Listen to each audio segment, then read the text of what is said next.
రామ్ చరణ్ ధృవ చేద్దామని డిసైడ్ అయినప్పుడు చిరంజీవి వ్యతిరేకించాడట. అవును, హీరో డౌన్ అయి విలన్ పైన ఉంటే తెలుగువారు యాక్సెప్ట్ చేయరని చరణ్తో అన్నాడట చిరంజీవి. అసలు తమిళ్లో కూడా యావరేజ్గా నడిచిన ఈ మూవీలో నువ్వు సెట్ కావని కూడా చరణ్తో అన్నాడట చిరంజీవి. అయితే చరణ్ మాత్రం గట్ ఫీలింగ్తో ఆ సినిమా చేసి చిరంజీవి జడ్జిమెంట్ రాంగ్ అని ప్రూవ్ చేశాడు. కొత్త ట్రెండ్ వైపు అడుగులు వేస్తున్న చరణ్కి ధృవతో కాన్ఫిడెన్స్ వచ్చింది. అలాగే చిరంజీవి కూడా చరణ్ జడ్జిమెంట్ పై గురి కుదిరింది. ఇక ఈ నేపథ్యంలో సుకుమార్ దర్శకత్వంలో చరణ్ చేస్తున్న చిత్రం మరింత ప్రయోగాత్మకంగా ఉండనుంది.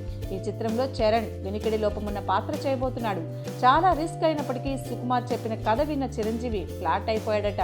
అలాగే రామ్ చరణ్కి ఈ స్టోరీ పట్ల ఉన్న నమ్మకం కూడా చిరంజీవిని ఈ స్క్రిప్ట్ పట్ల పాజిటివ్ వైబ్ తీసుకొచ్చేలా చేసింది.